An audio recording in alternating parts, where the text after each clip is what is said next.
ராப்சாக்கேயின் தூஷண வார்த்தைகள். ஆகிலும் அசீரியா ராஜா லாகீசிலிருந்து தர்த்தானையும் ரப்சாரீசையும் ரப்சாக்கேயும் பெரிய சேனையோட எருசலேமுக்கு எசேக்கியா ராஜாவினிடத்தில் அனுப்பினான். அவர்கள் எருசலேமுக்கு வந்து வண்ணார் துறையின் வழியில் உள்ள மேல்குளத்து சாலகத்தண்டையிலே நின்று ராஜாவை அழைப்பித்தார்கள். அப்பொழுது இல்கியாவின் குமாரனாகிய எலியாக்கீம் என்னும் அரமனை விசாரிப்புக்காரனும் செப்னா என்னும் சம்பிரதியும் ஆசாப்பின் குமாரனாகிய யோவாக் என்னும் கணக்கனும் அவர்களிடத்திற்கு புறப்பட்டு போனார்கள். ரப்சக்கே அவர்களை நோக்கி, அசீரியா ராஜாவாகிய மகாராஜாவானவர் உரைக்கிறதும் நீங்கள் எசேக்கியாவுக்கு சொல்ல வேண்டியதும் என்னவென்றால், நீ நம்பியிருக்கிற இந்த நம்பிக்கை என்ன? யுத்தத்திற்கு மந்திர ஆலோசனையும் வல்லமையும் உண்டென்று நீ சொல்லுகிறாயே, அது வாய்ப்பேச்சை அன்றி வேறல்ல. நீ என்னை விரோதிக்கும்படி யார் மேல் நம்பிக்கை வைத்திருக்கிறாய்? இதோ நெறிந்த நாணல் கோலாகிய அந்த எகிப்தை நம்புகிறாய். அதன் மேல் ஒருவன் சாய்ந்தால் அது அவன் உள்ளங்கையில் பட்டு உருவிப்போம். எகிப்தின் ராஜாவாகிய பார்வோன் தன்னை நம்புகிற யாவருக்கும் இப்படியே இருப்பான். நீங்கள் என்னிடத்தில் எங்கள் தேவனாகிய கர்த்தரை நம்புகிறோம் என்று சொல்வீர்களாகில், அவருடைய மேடைகளையும் அவருடைய பலிபீடங்களையும் அல்லவோ எசேக்கியா அகற்றி யூதாவையும் எருசலேமையும் நோக்கி, எருசலேமில் இருக்கிற இந்த பலிபீடத்தின் முன் பணியுங்கள் என்றானே. நான் உனக்கு 2000 குதிரைகளை கொடுப்பேன். நீ அவைகள் மேல் ஏறத்தக்கவர்களை சம்பாதிக்க கூடுமானால் அசீரியா ராஜாவாகிய என் ஆண்டவனுடைய சபதம் கூறு. கூறாதே போனால் நீ என் ஆண்டவனுடைய ஊழியக்காரரில் ஒரே ஒரு சிறிய தலைவனின் முகத்தை எப்படி திருப்புவாய்? ரதங்களோடு குதிரை வீரரும் வருவார்கள் என்று எகிப்தையா நம்புகிறாய்? இப்போதும் கர்த்தருடைய கட்டளை இல்லாமல் இந்த ஸ்தலத்தை அழிக்க வந்தேனோ? இந்த தேசத்திற்கு விரோதமாய் போய் அதை அழித்து போடு என்று கர்த்தர் என்னோட சொன்னாரே என்றான். அப்பொழுது இல்கியாவின் குமாரன் எலியாக்கீமும் செப்னாவும் யோவாசும் ரப்சக்கேயை பார்த்து, உமது அடியாரோட சீரிய பாஷையிலே பேசும், அது எங்களுக்கு தெரியும். அலங்கத்தில் இருக்கிற ஜனத்தின் செவிகள் கேட்க எங்களோட யூத பாஷையிலே பேச வேண்டாம் என்றார்கள். அதற்கு ரப்சாக்கே, உங்களோடும் கூட தங்கள் மனத்தை தின்னவும் தங்கள் நீரை குடிக்கவும் அலங்கத்திலே தங்கியிருக்கிற மனுஷர் அண்டைக்கே அல்லாமல் உன் ஆண்டவன் அண்டைக்கும் உன் அண்டைக்குமா என் ஆண்டவன் இந்த வார்த்தைகளை பேச என்னை அனுப்பினார் என்று சொல்லி, ரப்சாக்கே நின்று கொண்டு யூத பாஷையிலே உரத்த சத்தமாய், அசீரியா ராஜாவாகிய மகாராஜாவுடைய வார்த்தையை கேளுங்கள். எசேக்கியா உங்களை வஞ்சியாதபடி பாருங்கள். அவன் உங்களை என் கையிலிருந்து தப்புவிக்க மாட்டான். கர்த்தர் நம்மை நிச்சயமாய் தப்புவிப்பார். இந்த நகரம் அசீரியா ராஜாவின் கையில் ஒப்புக் கொடுக்கப்படுவதில்லை என்று சொல்லி எசேக்கியா உங்களை கர்த்தரை நம்ப பண்ணுவான். அதற்கு இடம் கொடாதிருங்கள் என்று ராஜா சொல்லுகிறார். எசேக்கியாவின் சொல்லை கேளாதிருங்கள்.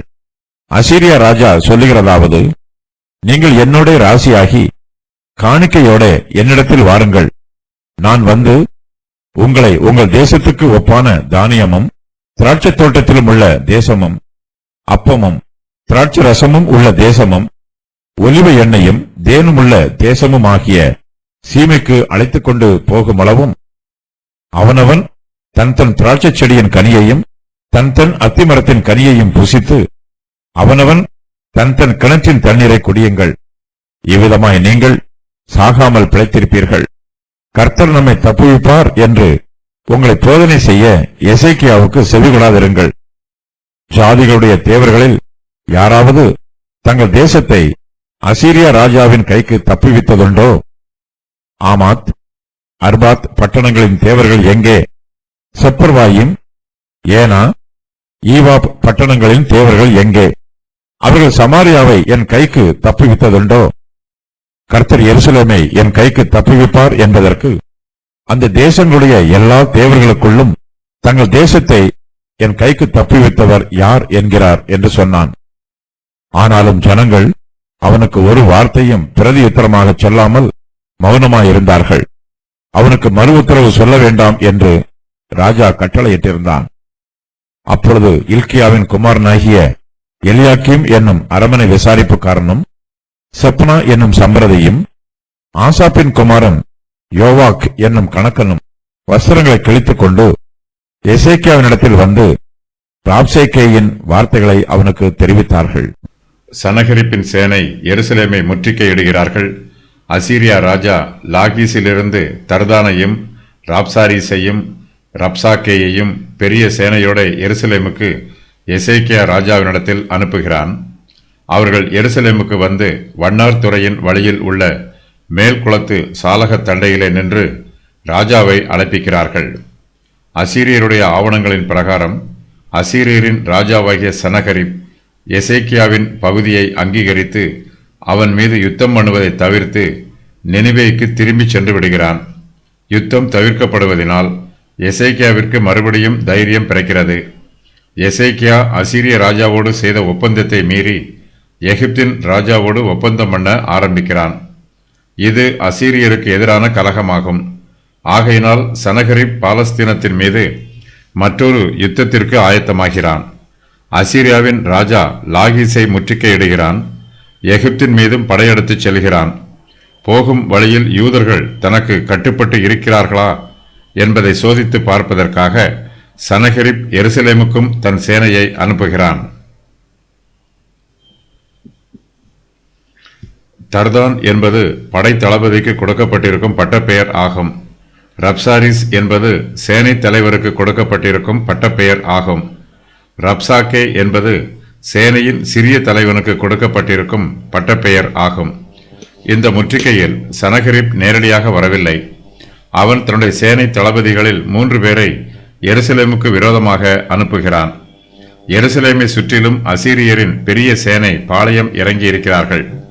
எசேக்கியா யூதா தேசத்தை ராஜ்யபாரம் பண்ணுகிற காலத்தில் அசீரியா தேசம் மிகப்பெரிய வல்லரசாக இருக்கிறது. அசீரியாவின் ராஜாவாகிய சனகரிப்பும் அதிக முக்கியத்துவம் உள்ளவனாய் இருக்கிறான். ஆனாலும் சனகரிப்பிடம் உண்மை இல்லை. அசீரியாவின் ராஜா எசேக்கியாவின் மேல் 300 தாலந்து வெள்ளியையும் 30 தாலந்து பொன்னையும் தண்டமாக சுமத்தினான். எசேக்கியாவும் சனகரிப் கேட்டுக்கொண்ட பிரகாரம் அவனுக்கு பொன்னையும் வெள்ளியையும் கொடுத்தான். அசீரியாவின் ராஜா யூதா தேசத்தை விட்டு புறப்பட்டு போனான். ஆனாலும் புறப்பட்டு போன சனகரிப் மறுபடியும் அசீரியாவின் சேனையை எருசலேமுக்கு விரோதமாக அனுப்புகிறான். சனகரிப் எசேக்கியாவின் கையில் இருந்து வெள்ளியையும் பொன்னையும் வாங்கி கொண்டு யூதா தேசத்தை விட்டு புறப்பட்டு போய்விட வேண்டும். அசீரியரின் சேனை யூதா தேசத்திற்கு விரோதமாக வரக்கூடாது என்னும் ஒப்பந்தத்தின் அடிப்படையிலேயே எசேக்கியா சனகரிப்புக்கு இவ்வளவு வெள்ளியையும் பொன்னையும் கொடுத்தான். ஆனால் சனகரிப்போ யூதா தேசத்தை விட்டு விலகி போவது போல போய்விட்டு மறுபடியும் திரும்பி யூதாவின் தலைநகரமான எருசலேமுக்கு விரோதமாக வருகிறான். அசீரியாவின் சேனை இதற்கு முன்பு யூதாவில் இருக்கிற அரணான சகல பட்டணங்களுக்கும் விரோதமாக வந்தபோது அசீரியாவின் ராஜாவாகிய சனகரிப்பே அந்த சேனையில் அவர்களோடு கூட வந்தான். ஆனால் இப்போது எருசலேமுக்கு விரோதமாக வந்திருக்கிற அசீரியரின் சேனையில் சனகரிப் கூட வரவில்லை. அவன் தன்னுடைய படை தளபதிகளில் முக்கியமான 3 பேரை அனுப்புகிறான். சனகரிப்பின் சேனை தலைவர்களாகிய தர்தான், ரப்சாரீஸ், ரப்சாக்கே ஆகிய 3 பேரில் ரப்சாக்கே முக்கியமானவனாக இருக்கிறான். இவன் சாதுரியமாகவும் கோபமாகவும் பேசக்கூடியவன். யூதாவின் ராஜாவாகிய எசேக்கியாவுக்கு சொல்ல வேண்டிய செய்திகளை சனகரிப் ரப்சாக்கே மூலமாக சொல்லி அனுப்பியிருக்கிறான். ரப்சாக்கே தன்னுடைய தூஷண வார்த்தைகளின் மூலமாக எசேக்கியாவுக்கு கோபத்தை உண்டு பண்ண வேண்டும். எசேக்கியா கோபப்பட்டு அசீரியருக்கு விரோதமாக யுத்தம் பண்ண வர வேண்டும். அல்லது ரப்சாக்கேயின் கோபமான வார்த்தைகளை கேட்டு எசேக்கியா பயந்து அசீரியரிடம் சரணடைய வேண்டும். இதுவே ரப்சாக்கேயின் திட்டம். அசீரியரின் ராஜாவாகிய சனகரிப் யூதாவின் ராஜாவாகிய எசேக்கியாவினிடத்தில் ஏற்கனவே பொன்னையும் வெள்ளியையும் வாங்கியிருக்கிறான். தன்னுடைய சேனையை யூதா தேசத்தை விட்டு விலக்கி இருக்கிறான். ஆகையால் அசீரியரின் சேனை இப்போது எருசலேமுக்கு விரோதமாக உடனே யுத்தம் பண்ணவில்லை. ஆனாலும் எருசலேமை பிடிக்க வேண்டும் என்னும் ஆசை அசீரியரிடத்தில் இருக்கிறது. ரப்சாக்கே யூதாவின் ராஜாவாகிய எசேக்கியாவுக்கு சாதுரியமான வார்த்தைகளையும் கோபமான வார்த்தைகளையும் சொல்லி அவனை கலங்க பண்ணுகிறான். எசேக்கியா தன்னிடத்தில் சரணடைந்து விடுவான் என்று ரப்சாக்கே எதிர்பார்க்கிறான். அசீரியரின் சேனை மிகவும் பெரிதாய் இருக்கிறது. அவர்கள் எருசலேம் நகரத்தை முற்றுகையிட்டிருக்கிறார்கள். எசேக்கியா அசீரியரிடம் சரணடையவில்லை என்றால் அசீரியரின் சேனை எருசலேமுக்கு விரோதமாக யுத்தம் பண்ணி அதை முற்றிலுமாய் அழித்து போட ஆயத்தமாய் இருக்கிறார்கள். அசீரியாவின் ராஜாவாகிய சனகரிப் தன்னுடைய 3 தளபதிகளையும் எசேக்கியா ராஜாவினிடத்தில் அனுப்பியிருக்கிறான். அவர்கள் எசேக்கியா ராஜாவை நேரடியாக பார்த்து அவனிடத்தில் சனகரிப் சொல்லி அனுப்பின செய்தியை சொல்ல வேண்டும். இதற்காக அசீரியா ராஜாவின் தளபதிகள் 3 பேரும் எருசலேமுக்கு வந்து வண்ணார்துறையின் வழியில் உள்ள மேல்குளத்து சாலகத் தண்டையில் நிற்கிறார்கள். இந்த பகுதியில் எருசலேமின் அலகம் திறந்திருக்கிறது. அசீரியாவின் சேனை தளபதிகள் மேல்குளத்து சாலகத்தின் வழியாக எசேக்கியா ராஜாவை போய் பார்க்கலாம் என்று நினைக்கிறார்கள். எசேக்கியாவோ அசீரியா ராஜாவின் தளபதிகளை நேரடியாக சந்திப்பதை தவிர்த்து விடுகிறான். எசேக்கியா அவர்களோடு சமாதான உடன்படிக்கை பண்ணாமல் தன்னுடைய அரண்மனையிலேயே இருந்து விடுகிறான். அசீரியா ராஜாவின் தளபதிகள் தன்னை பார்க்க வந்திருந்தாலும் எசேக்கியா அவர்களை பார்க்க போகாமல் தன்னுடைய அரண்மனை விசாரிப்புக்காரனையும் சம்பிரதியையும் கணக்கனையும் அவர்களிடத்திற்கு அனுப்புகிறான். அசீரியரின் சேனை தலைவர்கள் என்ன சொல்லுகிறார்கள் என்பதையும் எசேக்கியா கேட்க வேண்டும். அப்பொழுது இல்கியாவின் குமாரனாகிய எலியாக்கீம் என்னும் அரண்மனை விசாரிப்புக்காரனும் செப்னா என்னும் சம்பிரதியும் ஆசாப்பின் குமாரனாகிய யோவாக் என்னும் கணக்கனும் அவர்களிடத்திற்கு புறப்பட்டு போகிறார்கள். எருசலேம் நகரத்திற்கு உள்ளே இருக்கிறவர்கள் யூதர்கள். அவர்கள் எபிரேய பாஷையை பேசுகிறவர்கள். சீரியரின் படை தளபதிகளோ சீரிய பாஷையை பேசுகிறவர்கள். ஆனால் சீரியரின் படை தலைவனாகிய ரப்சாக்கே யூத பாஷையிலே அவர்களோடு பேசுகிறான். அவனுக்கு எபிரேய பாஷையும் தெரிந்திருக்கிறது, அசீரிய பாஷையும் தெரிந்திருக்கிறது. அப்பொழுது இல்கியாவின் குமாரன் எலியாக்கீமும் செப்னாவும் யோவாகும் ரப்சாக்கேயை பார்த்து, உமது அடியாரோட சீரிய பாஷையில் பேசும், அது எங்களுக்கு தெரியும். அலங்கத்தில் இருக்கிற ஜனத்தின் செவிகள் கேட்க எங்களோட யூத பாஷையில் பேச வேண்டாம் என்று சொல்லுகிறார்கள். ஆனால் ரப்சாக்கேயோ அவர்களுடைய வேண்டுகோளை ஏற்றுக்கொள்ள மறுத்து விடுகிறான். ரப்சாக்கே நின்று கொண்டு யூத பாஷையிலே உரத்த சத்தமாய் பேசுகிறான். எசேக்கியா ராஜா அனுப்பின தூதுவர்களுக்கு எபிரேய பாஷையும் தெரியும், சீரிய பாஷையும் தெரியும். ரப்சாக்கே எசேக்கியா ராஜாவுக்குத்தான் செய்தி சொல்லுகிறான். ஆனால் அவன் தூஷணமான வார்த்தைகளை பேசுகிறான். ரப்சாக்கே யூத பாஷையிலே தூஷண வார்த்தைகளை பேசுவதனால் அவன் சொல்லுகிற வார்த்தைகள் எருசலேம் நகரத்தின் அலங்கத்திலே இருக்கிற யூதர்கள் எல்லோருக்கும் புரிகிறது. அவர்கள் ரப்சாக்கேயின் வார்த்தைகளை கேட்டு பயப்படுகிறார்கள். எருசலேம் நகரத்திற்குள்ளே கலக்கமும் திகிலும் உண்டாகிறது. ஆகையினால் ரப்சாக்கேயின் யூத பாஷை எருசலேம் நகரத்தாரை கலங்க பண்ணக்கூடாது என்று எசேக்கியா ராஜாவின் தூதுவர்கள் விரும்புகிறார்கள். அதற்கு ரப்சாக்கே, உங்களோட கூட தங்கள் மலத்தை தின்னவும் தங்கள் நீரை குடிக்கவும் அலங்கத்திலே தங்கியிருக்கிற மனுஷன் அண்டைக்கு அல்லாமல் உன் ஆண்டவன் அண்டைக்கும் உன் அண்டைக்குமா என் ஆண்டவன் இந்த வார்த்தைகளை பேச என்னை அனுப்பினார் என்று சொல்லுகிறான். எருசலேம் பட்டணத்திற்குள் இருக்கும் ஜனங்கள் அசீரியருடைய பேச்சை கேட்டு பயப்படுகிறார்கள். அசீரியர் யூத பாஷையில் பேசுவதனால் எருசலேம் ஜனங்கள் அதை புரிந்து கொள்கிறார்கள். ஆகையினால் யூத பாஷையில் பேசாமல் எருசலேம் ஜனத்தாருக்கு புரியாத அசீரிய பாஷையிலே பேசுமாறு கூறுகிறார்கள். ஆனால் அசீரிய அதிகாரிகளோ யூத பாஷையில் அதிக சத்தத்தோடு பேசுகிறார்கள். கர்த்தரையும் ராஜாவையும் நிந்திக்கிறார்கள். எசேக்கியாவினுடைய நம்பிக்கையின் ஆதாரம் பற்றிய விவரம் வருமாறு: யுத்தம் பண்ணுவதற்கு அவனுடைய சொந்த பலன், தன்னோடு உடன்படிக்கை பண்ணியிருக்கும் தேசத்தாரின் உதவி, கர்த்தருடைய தெய்வீக உதவி. ரப்சாக்கேயின் வார்த்தையில் கண்ணியமில்லை. அவன் எருசலேம் நகரத்தாருக்கு விரோதமாகவும் யூதாவின் ராஜாவாகிய எசேக்கியாவுக்கு விரோதமாகவும் தூஷண வார்த்தைகளை பேசுகிறான். ரப்சாக்கே மனுஷரை தூஷிப்பதோடு இஸ்ரவேலின் தேவனாகிய கர்த்தரையும் தூசிக்கிறான். ரப்சாக்கேயின் நடத்தையில் ஒழுக்கமும் கட்டுப்பாடும் இல்லை. யுத்தம் பண்ணுகிறவர்கள் யுத்த தர்மங்களுக்கு கட்டுப்பட்டு யுத்தம் பண்ணுவது வழக்கம். ஆனால் ரப்சாக்கேயோ யுத்தத்தின் விதிமுறைகள் எல்லாவற்றையும் மீறிவிடுகிறான். எருசலேம் நகரத்தில் உள்ளவர்கள் எசேக்கியா ராஜாவுக்கு விரோதமாக கலகம் பண்ண வேண்டும் என்று ரப்சாக்கே கலகத்தை தூண்டும் வார்த்தைகளை பேசுகிறான். ரப்சாக்கே தன்னுடைய வார்த்தைகளினால் யூதாவின் சேனையில் உள்ளவர்களை பயமுறுத்துகிறான். அவர்கள் தன்னிடத்தில் சரணடைய வேண்டும் என்றும் அதுவரையிலும் எருசலேமுக்கு விரோதமான முற்றுகை தொடரும் என்றும் பயமுறுத்துகிறான். முற்றுகை தொடர்ந்தால் எருசலேமில் பஞ்சம் உண்டாகும். ரப்சாக்கே எசேக்கியா ராஜாவின் தூதுவரிடத்தில் பேசும்போது தன்னுடைய தேசத்து ராஜாவாகிய சனகரிப்பை உயர்வாக பேசுகிறான். ரப்சாக்கே அவர்களை நோக்கி, அசீரிய ராஜாவாகிய மகாராஜாவானவர் உரைக்கிறது என்றும், அசீரிய ராஜாவாகிய மகாராஜாவுடைய வார்த்தையை கேளுங்கள் என்றும் சொல்லுகிறான். அசீரியாவின் ராஜாவாகிய சனகரிப்பை விட இஸ்ரவேலின் தேவனாகிய கர்த்தரே மிகவும் பெரியவர். அவர் ராஜாதி ராஜாவாகவும் கர்த்தாதி கர்த்தாவாகவும் இருக்கிறார். சனகரிப் அசீரியா தேசத்திற்கு மாத்திரமே ராஜா. கர்த்தரோ சர்வ லோகத்திற்கும் ராஜாவாய் இருக்கிறார். அவர் வானத்திற்கும் பூமிக்கும் தேவனாய் இருக்கிறார். நீங்கள் தேவர்கள் என்றும் நீங்கள் எல்லாரும் உன்னதமானவரின் மக்கள் என்றும் நான் சொல்லியிருந்தேன். ஆனாலும் நீங்கள் மனுஷரைப் போல செத்து லோக பிரபுக்களில் ஒருவனைப் போல விழுந்து போவீர்கள். சங்கீதம் 82:6-7. இந்த பூமிக்குரிய ராஜாக்களை நம்முடைய மாம்ச கண்களால் பார்க்கிறோம். ராஜாதி ராஜாவாகிய கர்த்தரையோ நம்முடைய மனக்கண்களாலும் விசுவாச கண்களாலும் பார்க்க வேண்டும். அப்போதுதான் கர்த்தருடைய மகிமையும் மகத்துவமும் மாட்சிமையும் நமக்கு தெரியும். எருசலேம் நகரத்தார் அசீரியரிடத்தில் சரண் அடைவது எருசலேமில் உள்ளவர்களுக்கு நல்லது என்று ரப்சாக்கே சொல்லுகிறான். இதனால் எருசலேமுக்கு நன்மை உண்டாகும் என்றும் அவன் தூஷண வார்த்தைகளை பேசுகிறான். ரப்சாக்கே எருசலேம் நகரத்தாரை நோக்கி, எசேக்கியாவின் சொல்லை கேளாதிருங்கள்.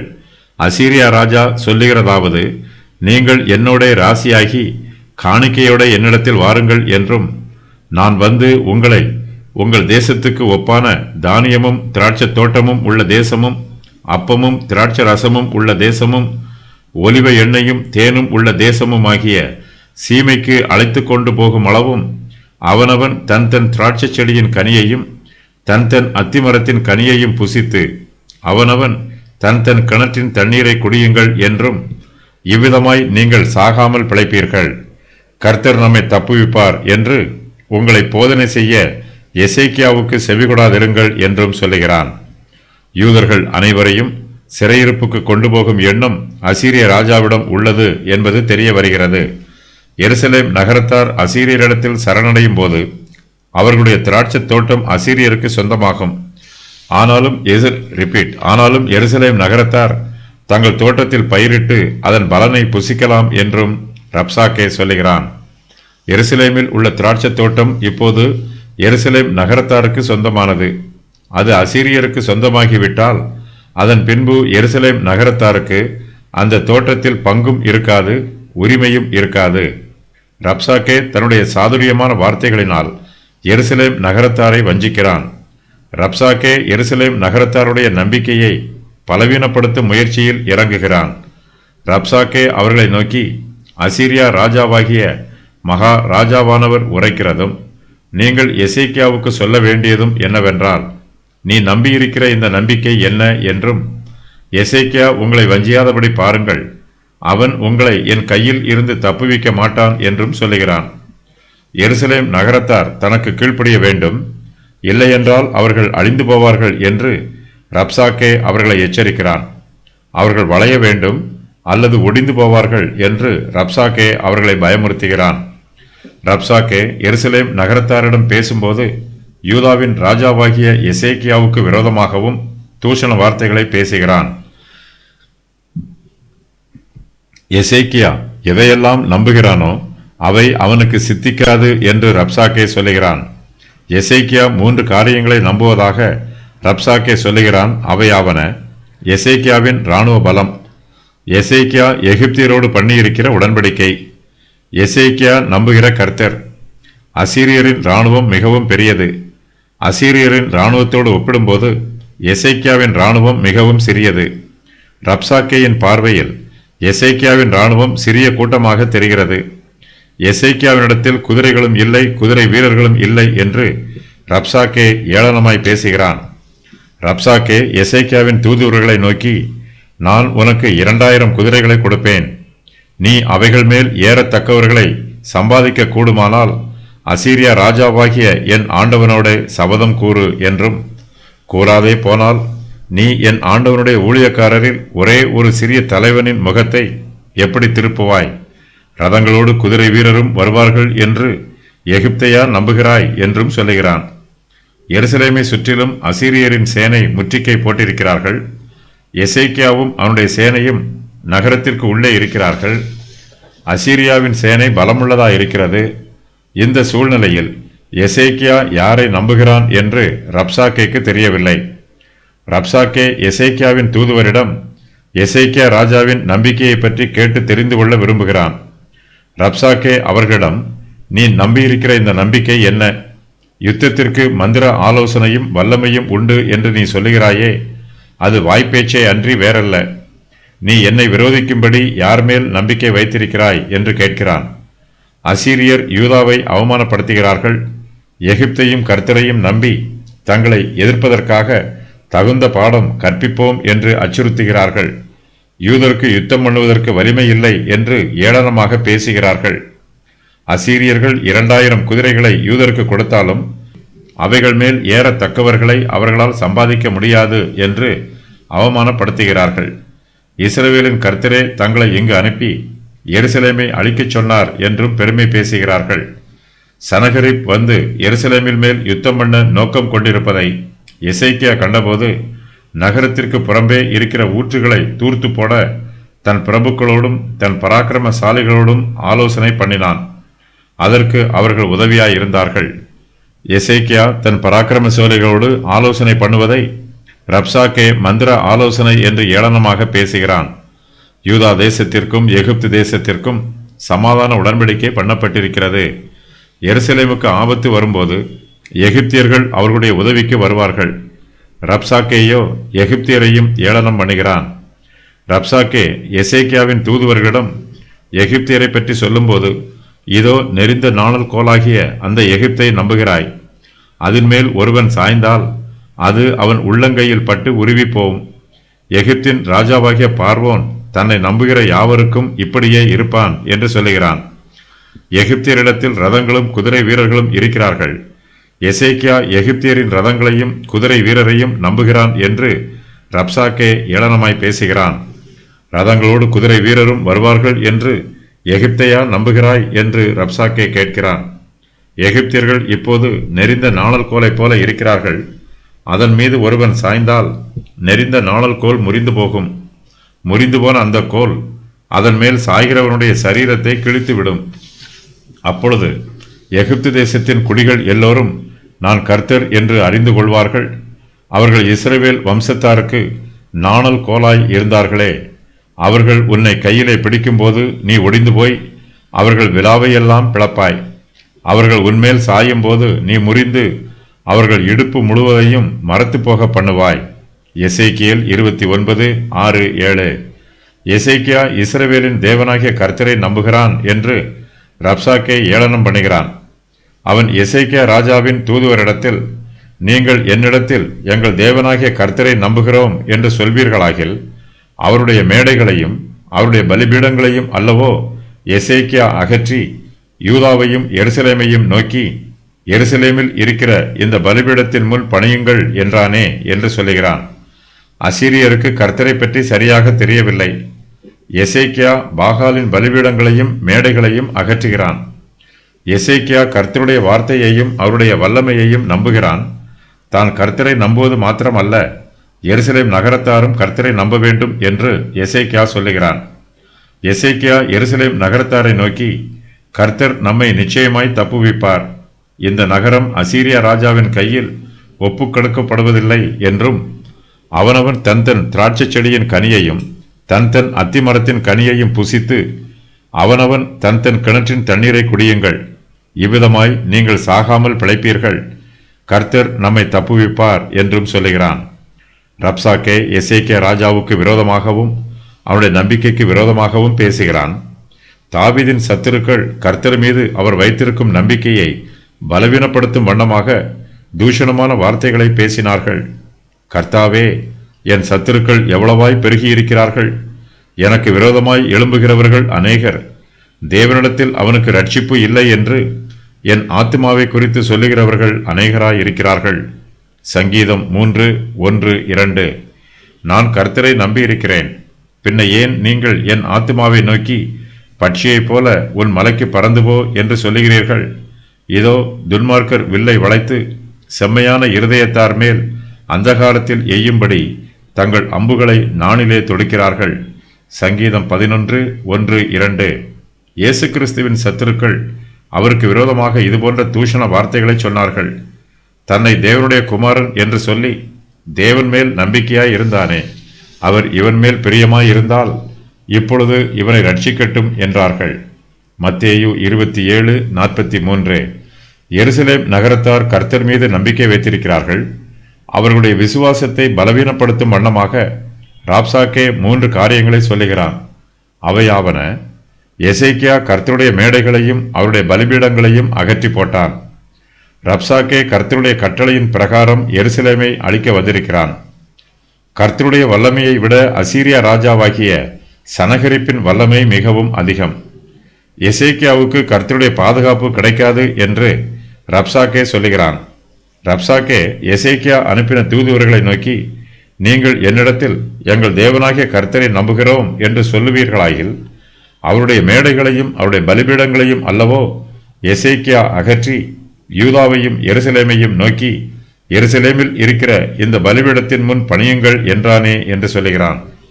ரப்சாக்கேக்கு இஸ்ரவேலின் தேவனாகிய கர்த்தருக்கும் புறஜாதி தெய்வங்களுக்கும் இடையே உள்ள வித்தியாசம் தெரியவில்லை. புறஜாதி தெய்வங்களை ஆராதிக்கிறவர்கள் அவற்றிற்கு ஏராளமான மேடைகளையும் பலிபீடங்களையும் உண்டு பண்ணுகிறார்கள். பலிபீடங்களின் எண்ணிக்கை அதிகமாக இருப்பது விக்கிரகங்களுக்கு பெருமை. இஸ்ரவேலின் தேவனாகிய கர்த்தருக்கு எருசலேமில் உள்ள தேவாலயத்தில் ஒரே ஒரு வெண்கல பலிபீடம் மாத்திரமே இருக்கிறது.